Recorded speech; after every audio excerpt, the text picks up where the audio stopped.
French Canadian is my partner in crime called Outra, and that French word that was very difficult to say was la pieuvre. La pieuvre. Yeah, Outra la pieuvre, an octopus, Oh, word. Oh, wow. because he touches everything. He's everywhere at the same time.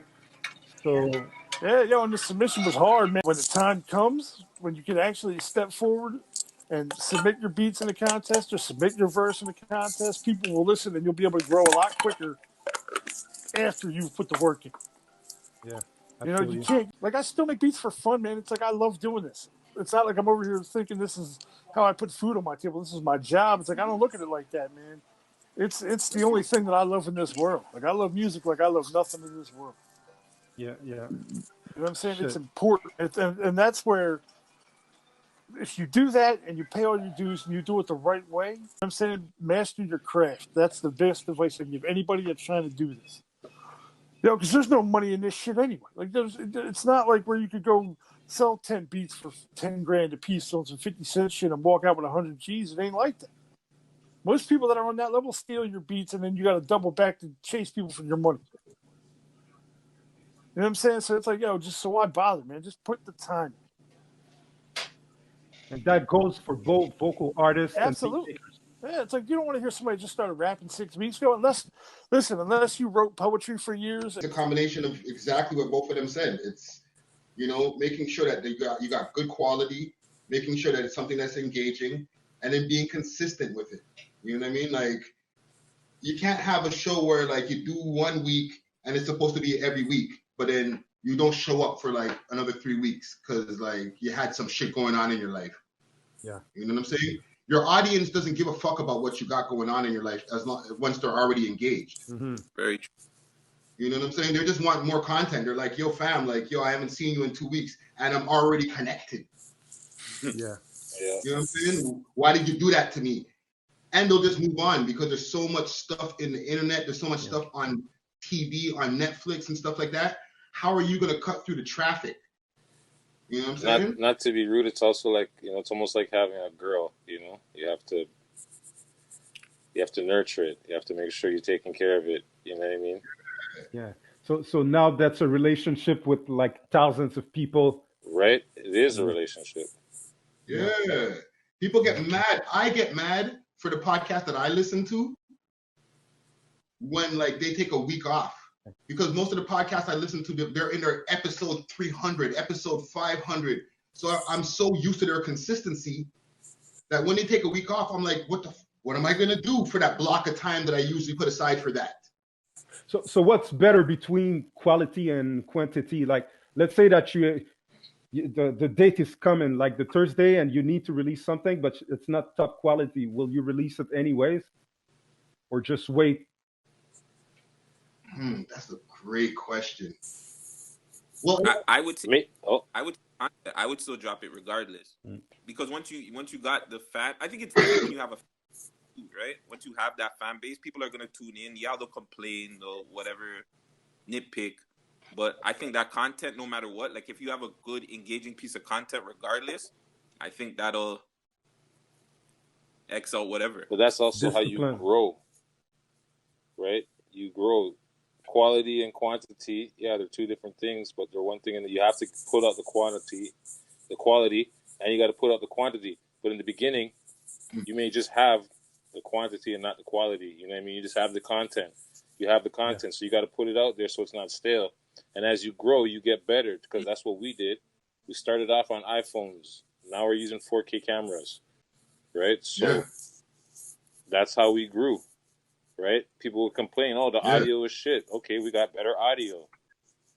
Right? We're growing organically. We're growing as the people complain. So, like, as we try to jump ahead and be ahead of the curve, people start going to complain about something. Oh, your lighting sucks.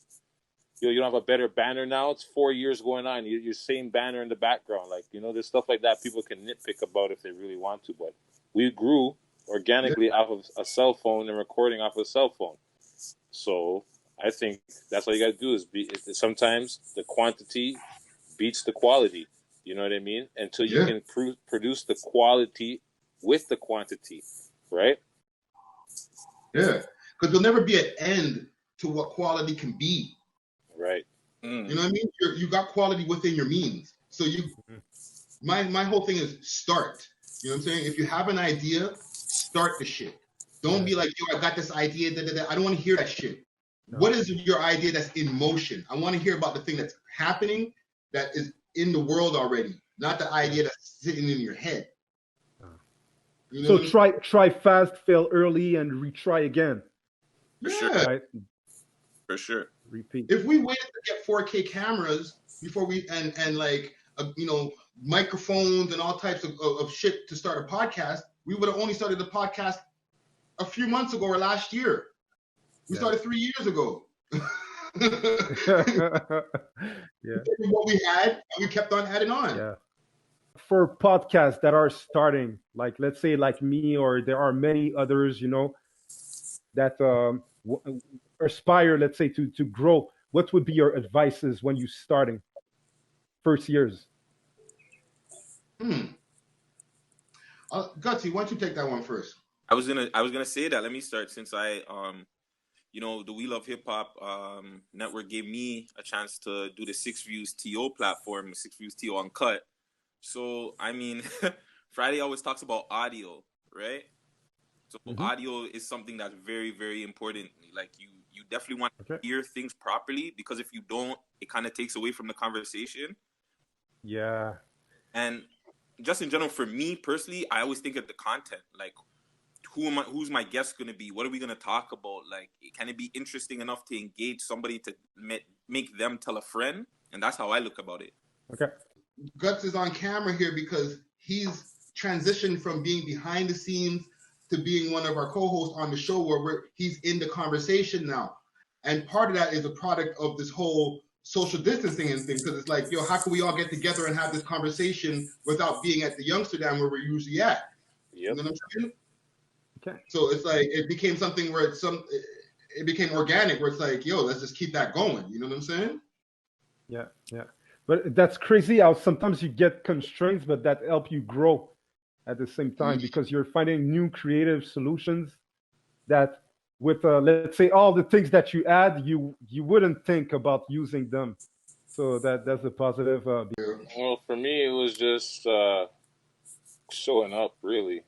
Because at first when I started, I wasn't into it. I wasn't this mind, I wasn't like, oh, podcast? Oh, okay. It took some convincing and getting used to, right? And then consistency, right? So that's what I would say. Just keep working, like people obviously are going to have opinions, but, do what you do because you want to do it, right? Yeah. Lil Tecca. Woo! Boom! Lil Tecca is one of the biggest of the Lils out there. Yeah, the biggest of the littles. Maybe he needs to drop the little, just call himself Tecca.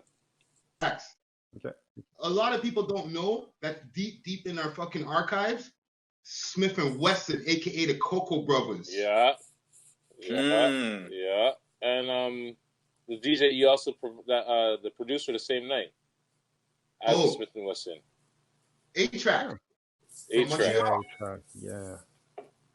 Yeah, A-Track. I never saw him back, but I heard like big things happen to him since the DMC. Yeah. Kanye's DJ for like 8 years. Yeah. Pop Network. So we have Gutsy Guts with us that just arrived. Yeah. So I know that you guys are every Thursday morning, right? You have a new podcast that is released. All the Canadian scene. You talk about music most of the times, but also everything going on in the news. A lot of movements. So you're really a portal for all the Canadian culture. This is what I've seen from my perception here in Montreal. Thank you. Yeah, very good stuff.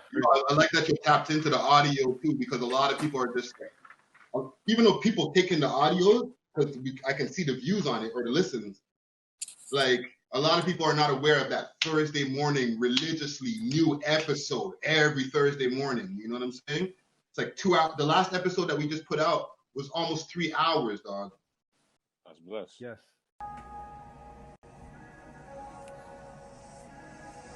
C'est pas moi, c'est l'autre, tu me le dis tout le temps. Je m'écoute pas trop comme un air d'antan. Ma feuille est vierge, je prends élan. Plume la traverse en noir et blanc. J'ai pas de feeling, j'ai la vision qui se trouble. La vie c'est des nuits, je vois double. Rempli d'émoi, mon ego me fourvoie. C'est pas moi, je le répète encore une fois.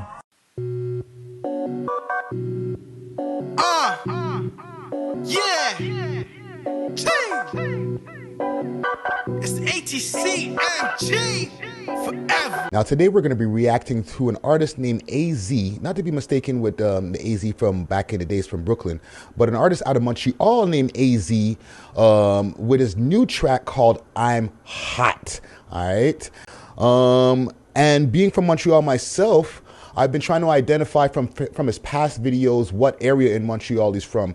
I'm anticipating he's from the east end of Montreal. So y'all let me know in the comments below what part of Montreal AZ is from. But let's check out his video right here.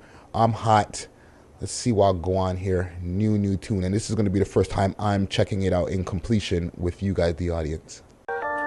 Jesus. Hold on. Hold the fucking phone. The nigga had mad grabble. Whoa. Whoa, whoa, whoa, whoa, whoa, whoa, whoa, whoa, whoa, whoa. Huh? Video by SNS Films. Okay. Shout out to SNS Films. No sleep. Studio No Sleep. Okay. I'm mad at him still. Big up to AZ. When that reaction video went up on our channel, people started going in on the comments. MTL represent, yo, 90s, Pierre Fond. People corrected me because I was like, yo, I think they're from the east side. And then like within minutes, somebody was in the comments like, nah, west side all day. I was like, my bad. He's somebody that y'all should be checking for out there because he's making some noise, dog. But yeah, AZ, yo, the guy's tracks they're fire still. Like, what's the one that you did the reaction for? What's it called? I'm Hot. I'm Hot. You check that one out. You probably know the ends right where he's at, and you're like, oh shit. When you see them, it looked like an old Wu-Tang video. Or Psy, Southwest. You know what I'm saying? Yeah. Interview too. Yeah. You know what I mean? Like, we try to tap in. I did a reaction video just the other day for a guy named AZ from Pierre Fond. We'll put it this way. I speak French fluently, but I can't understand French rap. Okay. I see. And this has been forever. You know what I mean? I learned how to speak French in Montreal, in school. You know what I mean? So it's not like I have a problem having a conversation. Yeah. If you play the music, I'll understand the words, but I won't understand the sentence. Montreal, it gets its respect as far as people knowing about it for the street shit. Oh yeah, you got this love out here for that, for sure. Like, you'll see it pop up in movies and different shit like that, like where people went to Montreal for, you know, the heist or different types of things like that. But like, I think also because there's a language barrier there too, like half of the rappers who rap are French rappers. So you're not going to get no love as a French rapper in Toronto because we don't, like, most Torontonians don't understand the language. Absolutely. Yeah, it's not what you would say is a forefront, you know. Canada, we about that slang and that twang and that broken English and what I gotta think and try to decipher what you're saying. I ain't got no time for that. That's how most Torontonians think. There's a few out here that are bilingual and probably would appreciate it, but for the majority, nah. When they talk about Canada, the first place that they talk about is Toronto. You know what I mean? This is where a lot of movies are being filmed. This is where the Raptors are. You know, it's like the epicenter for entertainment in Canada. So it's kind of hard to compete when everything is going on over here. You know what I'm saying? Yeah. And it's also the go-to easy top of the brain. Oh, Toronto. Right? You're from the States, you're from anywhere, you think Canada, automatically you think, oh, Toronto. Yeah. You're not thinking New Brunswick or Nova Scotia or PEI or Edmonton or even Montreal for that matter. You're thinking Toronto. It's like this regular radio station. They only have a select people they mess with, right? We mess with everybody. Oh. We don't care. Okay. We're no bias over here. As long as your music's hot. And I remember I Spy. You was part of I Spy crew. Wow. Oh, man's digging in your pocket, Friday. Woo! This guy brought a blast from the past. Yeah, man. Shout out to I Spy crew. That was Majest, who's a DJ Majest, right? Yeah, exactly. Mr. FaZe, who's part of Grit from '96 or Grit since '96. Okay. A producer named Wiz. And then my next brethren, Lord Raz. Yeah, I remember him. Right, so Yeah. And Tara Chase. I want to give a quick shout out to all my people in Montreal. You know what I'm saying? All my people in the South Shore, South Side represent. All my people in LaSalle, all my people in NDG. You know what I'm saying? Girard Street Posse. You know what I mean? Harvard Street Crew. Y'all know what it is. But yeah, man, all the real ones out there. Shout out to all the people who are self-isolating, all the people who are in jail, who are having a hard time self-isolating. And a personal shout out, big shout out to my cuz. She's over there in the she works in the hospitals over there. So, you know what I mean? She's right there in the front line. So stay safe, cuz. Essential services. Yes. Just big up yourself, big up Toronto, big up Montreal, big up everybody who supports We Love Hip Hop. And yeah, that's what I want to, that's all I have to say. And stay safe in quarantine. Yeah, respect, bro. Shout out the whole We Love Hip Hop team, Savvy, Gucci, Empress, Six Views, T.O., Raheel behind the scenes. Gucci, I don't know if I said Gucci, but gang, Gucci. And yeah, man, just everybody in Montreal, stay safe. Everybody in Toronto, stay safe. And yeah, big up yourself, man, for doing this. Thanks, bro. I appreciate that. Yourself. Yeah, God bless, guys. So I'm staying connected. I'll be back there just now. You know what I'm saying? I gotta get I gotta go to La Belle Province, get me authentic poutine. You know what I'm saying? Of course. Maybe a Shane show. Friday getting all French on us now. Okay. Yeah, man. All right. God bless. Peace. Peace. C'est Georges Saint-Pierre. C'est Jacques, Escape MTL. This is your boy Danny Braz. Ici Cyrus. C'est Jack Boy. Vous êtes sur Kushtard.com. Vous êtes à Kushtard.com. 24/7aweek.com, bitch. Kushtard.com, c'est l'équipe à suivre. That's it.